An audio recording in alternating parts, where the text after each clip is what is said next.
지난 주일에는 주님의 교회 이런 제목으로 말씀을 드렸습니다. 주님은 베드로의 신앙 고백을 듣고 이 반석 위에, 곧 베드로의 신앙 고백 위에 내 교회를 세우시겠다, 이렇게 약속하셨습니다. 주님의 교회이기 때문에 교회는 음부의 권세가 이기지 못한다고 말씀하시고 천국 열쇠를 주면서 이 땅과 하늘이 연결되게 하셨습니다. 그래서 땅에서 매면 하늘에서도 매이고 땅에서 풀면 하늘에서도 풀리는, 이제 갈래야 갈 수 없고 올래야 올 수 없는 멀고도 먼 그 나라가 아니고, 땅에서 매면 하늘에서도 매이고 땅에서 풀면 하늘에서도 풀릴 만큼 교회의 권세가 강력하도록 은혜를 주셨습니다. 이 권세를 사용할 교회가 바로 우리들입니다. 교회는 건물이 아니고 사람입니다. 주님의 몸으로 연결된 우리 모두가 교회를 이루고 있습니다. 그래서 우리는 하나님 나라의 상속자요 하나님의 자녀입니다. 자녀이면 그 권세를 사용해야 되는데, 우리가 구체적으로 사용할 수 있는 권세 중에 하나가 기도입니다. 그래서 우리가 기도하면 하늘에서 응답해 주시고 하나님의 뜻이 또 우리에게 전달되게 해 주셔서 이제 우리들의 권세가 마음껏 펼쳐질 수 있도록 은혜를 베풀어 주십니다. 왜 우리의 기도가 이렇게 권세가 있는가? 기도를 잘해서인가? 내용이 좋아서인가? 그것이 아니고 바로 주님의 이름으로 기도하기 때문입니다. 잘하느냐 못하느냐 하나님 볼 때는 그 차이가 거기서 거기입니다. 그러나 주님의 이름으로 하느냐 그냥 하느냐는 이제 하늘과 땅 차이입니다. 그래서 우리는 우리가 매면, 우리가 기도하면 하늘에까지 연결되어 풀리는 역사가 일어나기 때문에 우리의 기도의 내용 가운데 땅의 것만 한정이 되어지고 혈연 안에서만 멈추어 버린다면 우리는 우리의 기도의 능력을 지극히 제한적으로 부분적으로만 사용하는 것이 되어질 것입니다. 이제는 하나님의 자녀답게 땅의 것을 넘어서고 혈연을 넘어서서 지역과 민족과 세계를 품고 하나님의 뜻이 이루어지고 또 하나님께서 기대하는 믿음의 인물들이 곳곳에 나와서 주의 나라가 이 땅에서도 충만하게 이루어지도록 기도하는 것, 이것이 하나님의 자녀다운 기도라고 할 수 있을 것입니다. 우리의 기도를 들으시고 해결해 주시는 주님께 구할 때 나의 약한 능력 때문에 제한시켜버리는 자가 아니고, 이제는 나는 구할 뿐이고 그 일을 진행하실 분은 주님이시기 때문에 주님이 알아서 골라서 시행하시도록 우리는 마음껏 구하되, 주님이 이렇게 기도하면 기뻐하실까? 내 기도의 내용을 들으시고 주님이 너무 좋아가지고 빨리 들어주고 싶다, 이래서 빨리 응답하시는 이런 감동적인 기도가 되도록 하나님의 자녀의 권세를 기도를 통해서 마음껏 사용할 수 있기를 주님의 이름으로 축원합니다. 오늘은 창세기 42장 말씀을 통해서 볼모라고 하는 제목으로 은혜를 사모하도록 하겠습니다. 창세기 42장을 읽어가면서 스쳐가는 생각 중에 하나는, 요셉이 시므온을 볼모로 잡아두었는데 의도적이었을까? 그냥 뽑다가 보니까 시므온이 걸렸을까? 그냥 중심 내용은 그것이 아닌 것 같아서 그냥 궁금증만 갖고 넘어가 버리고 넘어가고 막 더 읽고 싶으니까 넘어가고 했던 부분입니다. 이 창세기 42장은 야곱의 아들들이 이제 이 큰 흉년이 들어서 식량이 떨어짐으로 인해서 들려온 소문에 애굽에는 식량이 있다 하더라. 이 소문을 듣고 야곱이 아들들을 애굽에 보내서 곡식을 구해오게 합니다. 돈을 충분하게 준비해서 식량을 사러 갔는데 애굽에서 식량을 주기를 허락해 줘야 할 총리가 자기들을 정탐꾼으로 몰아붙이게 됩니다. 그래서 자기들은 정탐꾼으로 이곳에 온 것이 아니라는 것을 이제 확인시켜 주기 위해서, 호소하기 위해서 자기 가정사를 살짝 언급합니다. 우리들은 12 형제인데 막내 동생은 지금 아버지와 함께 있고 또 한 형제는 없어졌고, 차마 자기들이 팔아버렸다고 그 말은 못하고 없어졌고, 그래서 10명이 와서 이렇게 식량 사러 온 것이지 이 나라를 정탐하러 온 것은 아닙니다 하고 변명을 했습니다. 그때 요셉은 애굽의 총리가 되어 있어서 식량을 총관할하면서 요셉의 허락 없이는 식량을 줄 수 없을 만큼의 위치에 있었는데, 너희의 그 가정에 대한 말이 진실이고 정탐꾼이 아니라는 것을 나에게 확인시켜 주려면 막내 동생을 데리고 오면 내가 정탐꾼이 아님을 인정하겠다. 너희들 다 갇혀 있고 한 사람만 돌아가서 막내 동생을 같이 동생을 데리고 와라. 그렇지 않으면 너희들은 틀림없이 정탐꾼이다. 이렇게 엄포를 내리면서 3일 동안 다 가두어 두었습니다. 그러다가 3일 후에 요셉은 나는 하나님을 경외하는 자이기 때문에 너희들에게 특별하게 은혜를 베풀어서 다 갇혀 있게 하지 않고 한 사람만 보내는 것이 아니라 한 사람만 오게 갇히게 하고 볼모로 인질로 잡아두고 나머지는 곡식을 가지고 가서 집안 식구들의 굶주림을 구하고 막내를 데리고 오도록 특별 허가를 해주겠다 해서 이제 한 사람을 볼모로 잡겠다고 말하고 있습니다.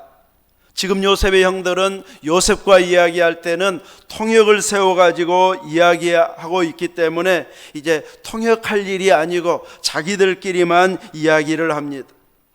우리가 동생 요셉이 살려달라고 애걸복걸할 때에 그때 살려주었어야 했는데 그때 팔아버림으로 인해서 우리가 이런 죄값을 치르고 있는 것 맞다. 또 큰형 루벤은 그때 죽이지 말고 살리라고 내가 그렇게 말했는데 내 말 안 들어서 지금 이 핏값을 치르고 있다. 이러면서 이제 자기들 잘못을 탓하고 있습니다.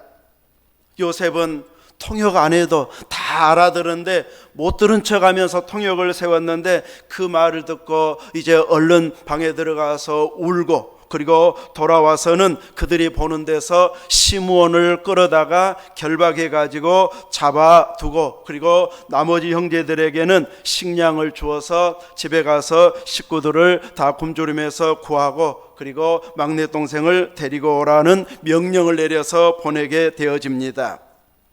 여기에서 시므온이 볼모로 잡혀 남아있게 되고 나머지 형제들은 식량을 구하러 이제 돌아가게 되어지는데, 보통 볼모는 이 외국의 침략을 받았을 때의 항복 조건으로 옛날 같으면 왕족이나 대신을 볼모로 잡혀가게 하는 경우가 있었습니다.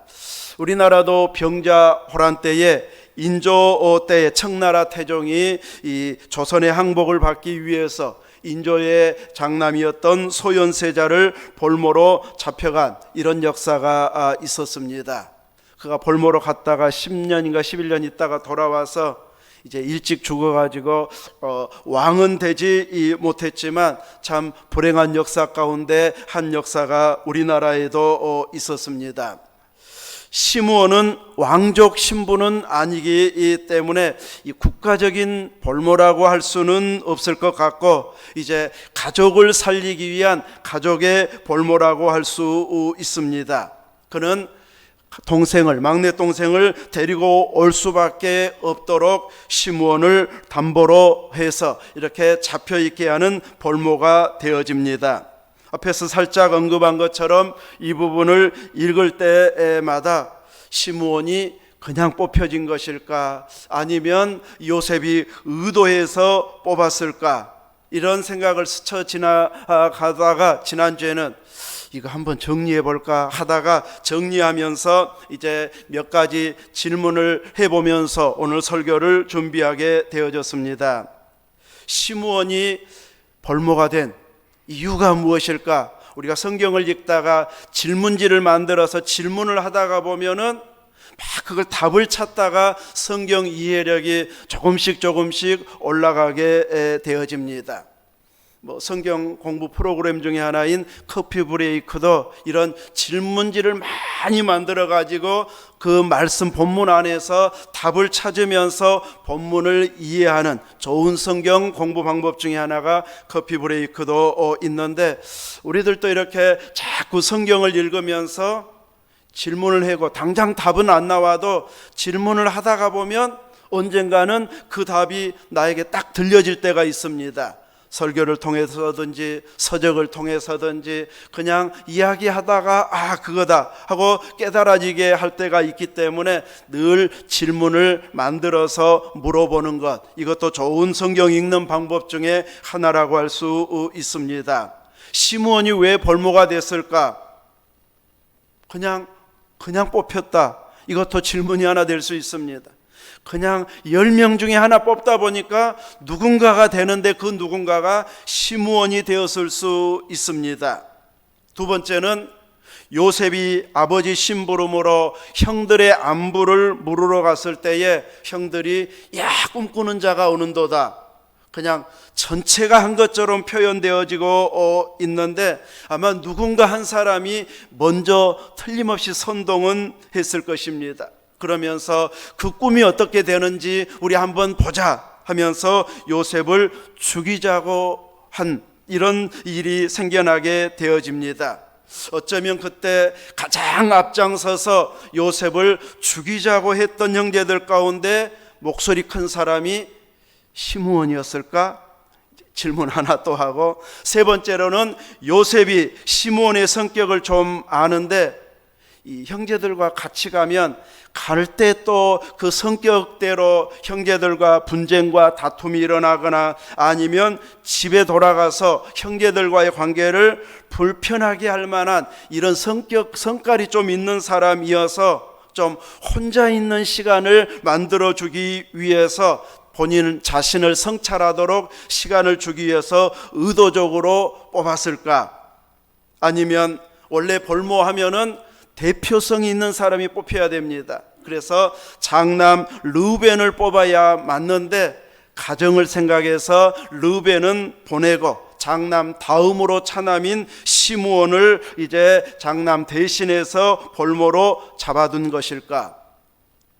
이런 질문을 하면서 이제 주석을 살짝 보니까 이것이 주 내용은 아니니까 난하주에 이제 기록된 내용으로는 두 번째의 내용과 네 번째 내용은 이 포함이 되어 있는 것을 보았습니다. 시므온의 성격은 그냥 평범한 성격은 아닙니다. 그래서 그 성격 때문에 뽑은 것이었을 것이다. 또 하나는 우리나라 박윤선 박사님 같은 경우에는 장남을 뽑아야 되는데 장남은 그래도 가정 생각해서 보내고 장남을 대신한 차남을 이렇게 잡아둔 것일 것이다. 이런 대답의 두 가지 정도는 이제 주석에도 나와 있는 것을 보았습니다. 이렇게 이 요셉은 시므온을 분명히 벌모로 잡아두었는데 요셉이 일 처리하는 성격을 보면은 대충 일하는 사람은 아닙니다. 그냥 아무 생각 없이 대충 뽑아서 그냥 아무나 한 사람 뽑아두면 되겠지, 그렇게 일하는 스타일은 아닌 것으로 보여집니다. 그는 참 주도 면밀하게 일을 하고 성실하게 일을 하고 딱 맡은 일은 인정받게 일 처리하는 책임감 있는 사람이 요셉의 일하는 모습입니다. 그는 일처리가 똑소리가 나고 지혜로운 자이고 계획을 세워서 진행하고 한번 맡겨진 일은 인정받을 만큼 제대로 일하는 탁월한 능력을 가진 책임자적으로 일을 하는 이런 탁월한 능력자였습니다. 그래서 그는 보디발의 가정에서 가정일을 종으로 하면 나중에 인정받아 가지고 가정 총무와 가정의 모든 대소사를 다 맡아서 할 만큼 맡겨버릴 만큼 인정받는 자가 요셉이었습니다. 억울하게 감옥 갔지만 감옥에서 또 일을 주면은 간수가 따지거나 혼내거나 야단칠 일 없이 요셉이 맡겨진 일들은 철저하게 잘 감당하는 것이 요셉의 모습이었습니다. 나중에는 나라의 총리가 되어져서 애굽의 풍년 때에 식량을 관리하고 흉년 때에 적절하게 조절해서 팔고 나누어 줌으로 인하여서 국가가 위기 때에 오히려 더 경제적으로 올라가는 이런 나라가 되게 하는 총리의 역할까지도 탁월하게 감당하는 능력자가 요셉이었습니다. 그러므로 시므온을 볼모로 잡아두었다고 하는 것은 아무나 한 사람 뽑아둔 것이 아닌 어쩌면 의도가 있는 볼모였다고 할 수 있을 것입니다. 이 시므온의 성격을 잘 보여주는 것이 디나 사건입니다. 창세기 34장에 보면 야곱의 딸인 디나가 그 땅의 딸들을 보러 이제 나가게 되어지는데, 세겜성 휘족속 중 하몰의 아들을 추장인 세겜이 디나를 보고 끌어들여서 이제 이 강간을 하게 되어집니다. 그리고 이제 그 소녀를 너무너무 사랑해 가지고 위로하면서 또 아버지 하몰에게는 이 소녀를 내 아내 삼고 싶습니다. 어떻게 해서든지 이 가정을 설득해 가지고 내 아내가 되게 해달라고 요청을 하게 되어집니다.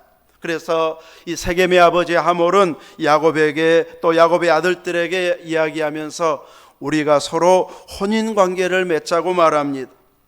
우리가 거주하는 우리들의 땅인 이 세겜은 땅들이 너무 넓어가지고 너희들이 이곳에 살아도 충분할 만큼 우리 땅이 넓다. 그래서 너희들이 필요하다면 팔기도 하겠고 서로 매매할 수 있는 이런 관계가 되게 해서 기업을 얼마든지 물려줄 수 있는 이런 관계가 되게 하겠다고 이제 혼인만 허락해 달라고 요구합니다. 아무리 많은 혼수를 요구해도 다 들어주겠다. 딸만 달라, 동생만 달라, 이렇게 설득하고 나섰을 때에 야곱의 아들들은 우리는 할례 없는 자들과는 혼인 관계를 할 수 없습니다. 그러니 혹시 만약에 할례를 행한다면은 들어줄 수도 있다는 듯이 이렇게 이야기합니다. 그런데 이제 본인들이야, 추장과 추장의 아버지는 좋아서 할례를 행할 수 있지만 성읍 남자들이 다 할례를 행하라고 하면은 뭔가 이익 볼 것이 있어야 할례를 행하지, 그냥 할례 행하라고 하면 누가 하겠어요? 그래서 이제 이 두 추장과 그 가족들이 성읍 사람들을 설득합니다. 이 야곱의 식구들을 우리 받아들이기에 우리가 가진 땅은 넓고 충분하다 뿐만 아니라 경제적으로도 손해가 아니다. 서로 아들 딸을 주거니 받거니 해가지고 혼인관계를 맺으면서 그들이 가지고 있는 많은 가축들, 그 양떼들을 우리와 혼인관계 맺으면서 자연스럽게 우리 것 되게 할 수 있지 않느냐. 그러면 우리들에게도 이익이니까 그들이 요구 조건은 딱 하나, 할례만 행하면 된다고 하니까 우리 이것만 양보하고 그들의 재산을 우리 것 만들자. 그러니까 욕심이 생겨가지고 성읍 남자들이 다 할례를 받습니다. 그리고 이제 가장 아파할 때 3일 때쯤 돼서 시므온과 레위 두 형제 10명 12명 다 갈 필요도 없이 두 명이 몰래 집집마다 들어가서 할례로 고통받는 남자들을 다 살해해버립니다. 그리고 나머지 형제들은 이제 그곳에 있는 재산들을 다 이제 약탈하는 이런 살인과 약탈을 세겜성에서 행하게 되어지는데, 시므온과 레위는 둘째와 셋째의 아들이기 때문에 형인 시므온이 어쩌면 주도적으로 그 사건을 주도했을 수도 있습니다. 야곱은 딸이 이렇게 억울한 일을 당했다는 것보다도 그 성읍 남자들을 죽였다고 하는 것 때문에 충격과 두려움에 휩싸이게 되어집니다. 이방 사람들에게 저 집은 막 사람들을 다 죽였다네, 이 소문이 퍼져나게 되면은 자기 가족을 몰살시킬 수도 있겠다. 이 두려움 때문에 크게 불안해하고 있을 때 하나님의 음성이 들려집니다. 베델에 가서 서원 지키라고 말합니다. 베델로 올라가라고 말합니다. 베델의 서원은 언제 있었던 일입니까? 외삼손 집으로 형을 피해서 도망갈 때, 결혼을 위해서 이제 외삼촌 라반의 집으로 갈 때에 이제 꿈의 환상을 보고서 야곱이 하나님 앞에 서원했던 장소가 베델입니다.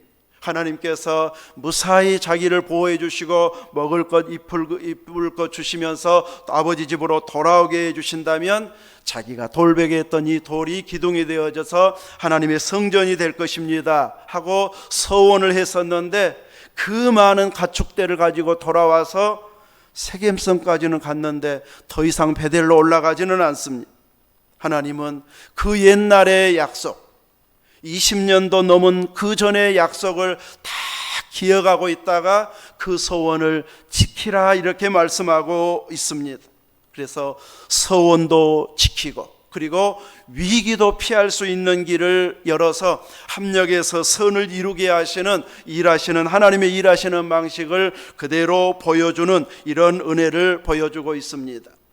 주변 족속들이 야곱의 집안을 멸하려고 했으면은 얼마든지 그들의 힘으로 숫자로 밀어붙일 수 있었는데, 하나님께서 베델로 올라가는 중에 그 사방 고울들로 두려워하게 해가지고 무서움증이 들게 해가지고 야곱의 가족들을 뒤쫓지 못하게 해가지고 가족을 보호하게 되어집니다.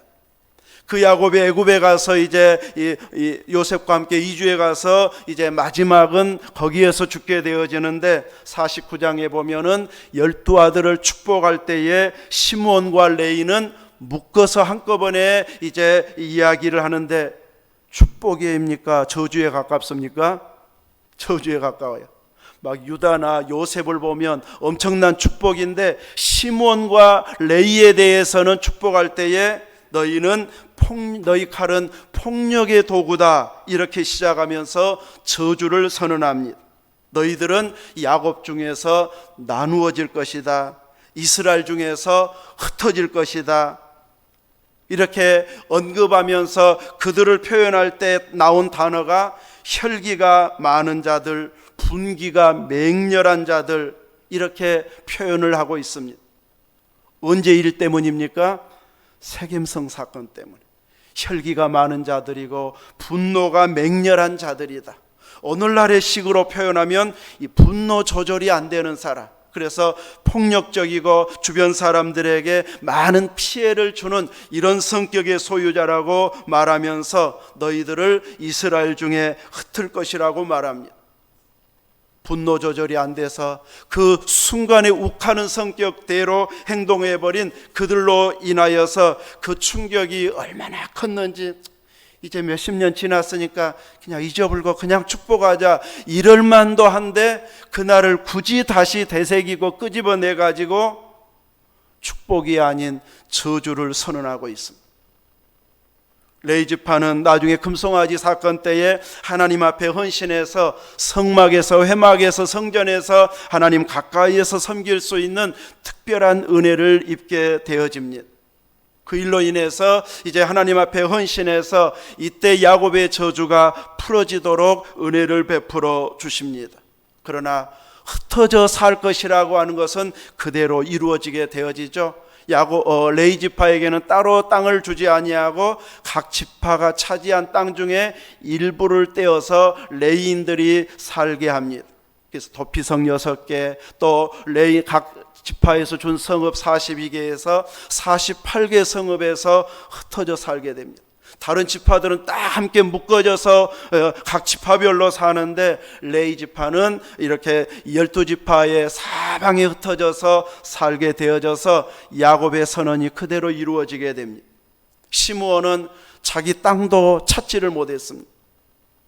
찾지를 못해. 그래가지고 유다 지파가 너무 많이 차지해가지고, 그러면 우리가 차지한 땅 중에 너희가 여기에서 살아라 해가지고 내준 땅 거기에서 살게 되어집니다. 이런 성품의 사람이 바로 시므온이었습니다. 요셉은 이런 시므온의 성품을 알고 있기 때문에 혼자 있는 자기 성찰을 하는 시간을 갖게 해서 재정비할 수 있게 하고, 그래서 이스라엘의 12기초가 되는데 기반을 충분하게 갖출 수 있는 계기를 만들어주고 있습니다. 사사기 1장에서 보면은 이제 이 땅을 정복하는데 누가 먼저 올라갈까요? 물었을 때에 하나님께서는 유다 지파로 올라가게 하고 있습니다. 그때 유다 지파가 시므온 지파에게 우리와 같이 싸우러 가자. 그래서 이제 나중에 너희들 차지할 때 우리가 또 도와주겠다 해서 협력을 요청했을 때에 시므온 지파가 그때는 기꺼이 협조하는 이런 지파로 바뀌어지게 되어지고 유다 지파와 가까운 곳에서 살게 되어지게 됩니다. 흔히들 요셉을 예수 그리스도의 모형으로 소개를 하고 있습니다. 우리는 시므온은 그러면 누구의 모형이라고 할 수 있을까 적용해 본다면 어쩌면 우리의 모형이라고도 할 수 있고 주님의 모형이라고도 할 수 있습니다.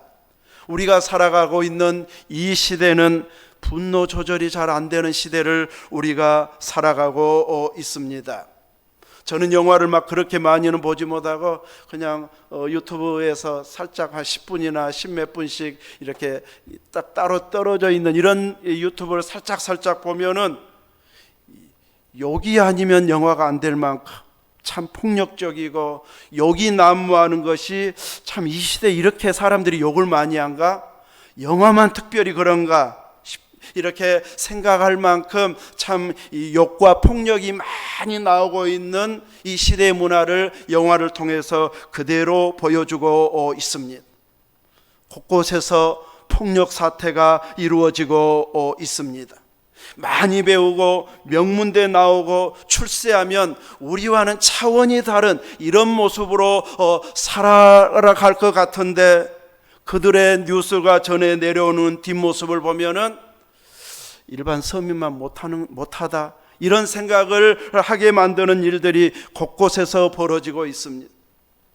훨씬 서민들보다 많이 부동산 투기하고 또 뇌물을 받고 자녀들을 어떻게 이런저런 모습으로 자녀들을 좋은 학교 혹은 출세시키기 위해서 취직시키기 위해서 많은 퇴직금 받게 하기 위해서 자기의 권세를 이용해 가지고 부정 청탁을 하는 이런 모습들이 곳곳에 있을 만큼 이 시대는 참 암울한 시대라고 할 수 있습니다. 그래서 세상은 끊임없이 우리를 볼모로 붙잡아서 그 악에 동참하게 해서 너도 이런 잘못했는데 하면서 따지지 못하게 만들어버리는 같이 악의 수렁으로 끌고 가버리는 시대에 우리가 살아가고 있습니다.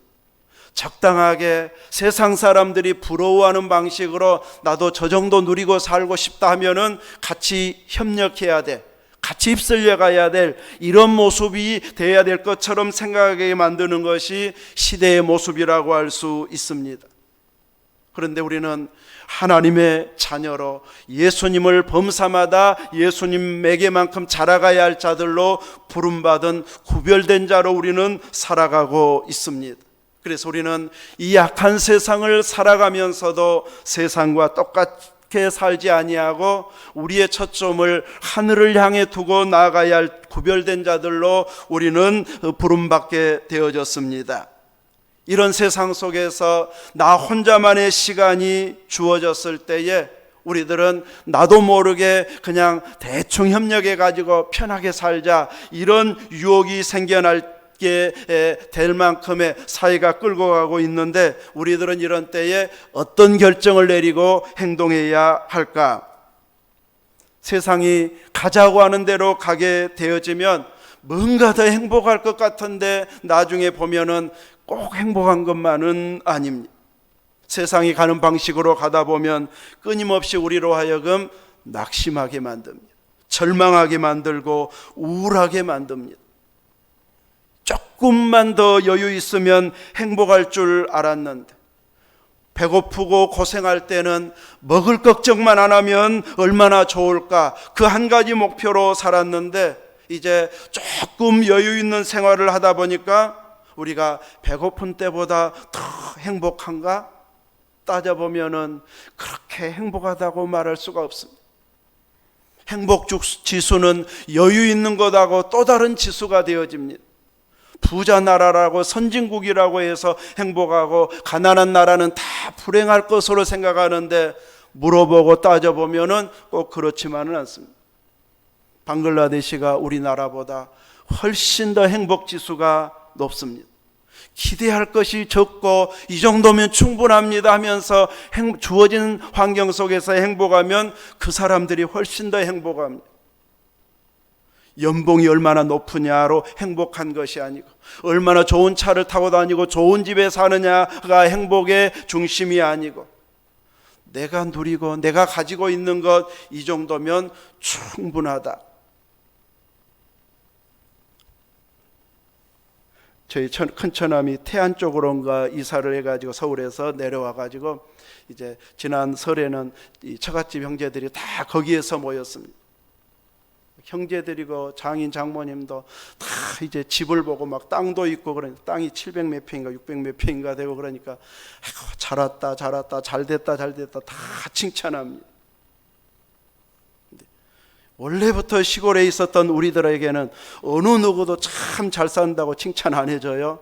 우리는 아주 몇십 년 전부터 그 좋은 생활을 하고 있는데 우리한테는 아무도 행복하다고 말하지 않고, 이 제일 큰형한테만 이사 잘했다고 잘 왔다고, 이 처음부터 그 행복을 누리면은 잘했단 말 안 해요. 또 우리 자신들도 내가 얼마나 좋은 환경에서 이 행복을 누리고 있는가, 이건 말 안 해요. 뭔가 많이 가졌다가 여유 있을 때 딱 내려오면 칭찬하고, 처음부터 그 여유를 누리면은 참 잘했다고 칭찬 안 해요. 근데 속으로 나는, 우리는 그 생활을 몇십 년 전부터 했는데 이제 아무도 칭찬 안 해도 스스로 위로했습니다.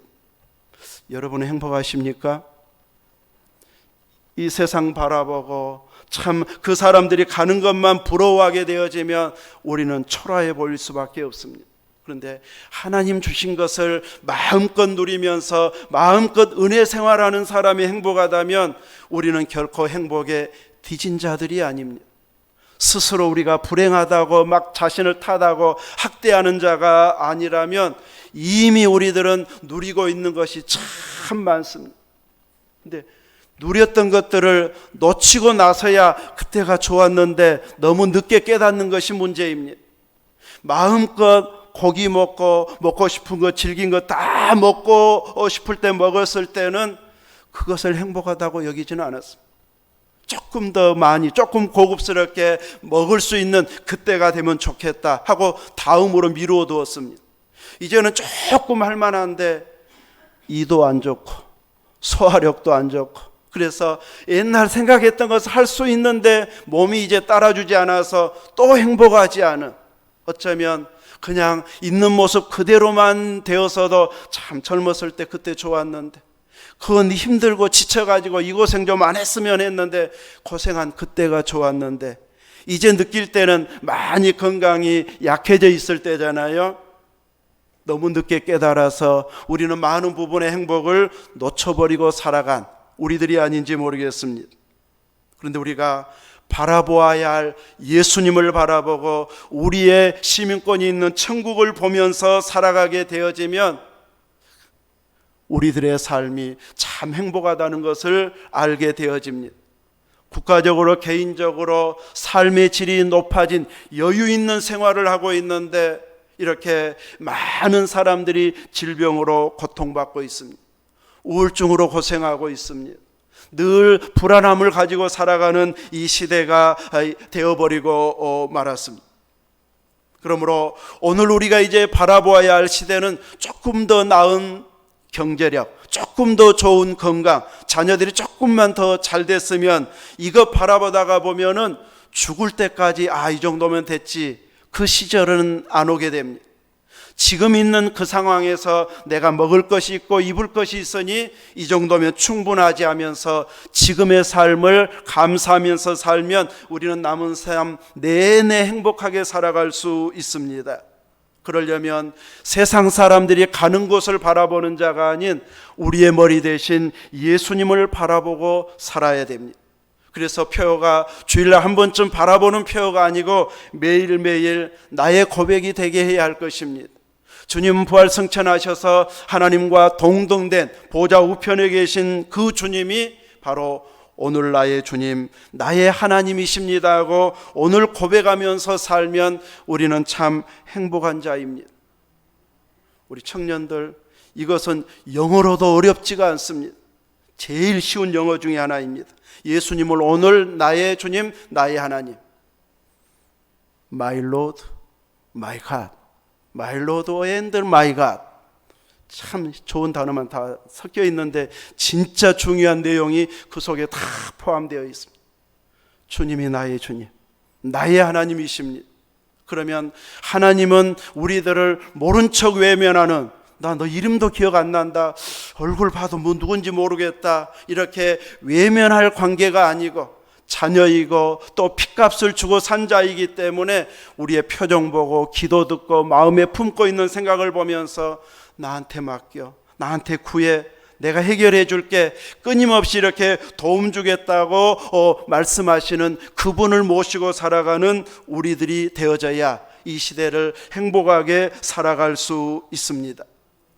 시므온이 볼모로 잡혀갔지만 가정을 위해서는 그 기간이 힘든 기간이었어도 나중에는 다시 나와서 온 형제들과 행복하게 즐겁게 밥을 먹고 있고, 나중에 요셉인 것을 알아보고 나서는 너무너무 놀라기도 했지만 이제 온 가정이 그 애굽으로 들어와 가지고 하나님이 약속한 그 나라가 되게 하는데 비로소 거기에서 번성하는 데에 일익을 담당할 수 있고, 그리고 12지파의 한 기둥으로서의 역할을 충분하게 할 수 있는 그런 위치에 든든히 서가게 되어지는 것을 보게 되어집니다. 때로는 볼모가 억울해 보이고 힘든 시간으로 보여질 수 있지만 그 시간들을 우리가 믿음 안에서 잘 관리하게 되어지고, 그 시간을 말씀을 적용하고 예배를 철저하게 드리면서 하나님의 한 기둥으로, 하나님의 교회 한 기둥으로 내가 서야지 하는 이런 다짐을 하게 되어진다면 하나님께서 이 시대에 더 크게 쓰임받는 자로 설 수 있는 은혜를 베풀어 주실 것입니다. 우리의 시민권은 하늘에 있습니다. 우리의 본질은 하늘 상속자에 걸맞는 행동을 하는 것입니다. 그러기 위해서는 주님과 누구보다도 친밀해져야 됩니다. 그분을 누구보다도 더 많이, 더 자주 부르시고 더 많이 생각하면서 그분을 나를 볼모 삼아서 교회를 부흥되게 하고 가정을 신앙가정 되게 하기를 원하신다면 기꺼이 주님의 볼모가 되겠습니다. 나 한 사람 기도하고 헌신하고 희생해서 많은 사람들이 행복해지는, 또 많은 사람들을 굶주리지 않고 굶주림을 구해내는 그 일에 기꺼이 헌신하겠습니다 하면서 쓰임받게 되어진다면 볼모라도 좋고 혹은 나머지 역할을 감당하는 자라도 좋고 우리는 주님이 원하는 기대치에 합당한 자들로 쓰임받게 되어질 것입니다. 이런 복된 모습이 저와 여러분에게 계속 나타날 수 있기를 주님의 이름으로 축원합니다. 아멘. 기도하겠습니다.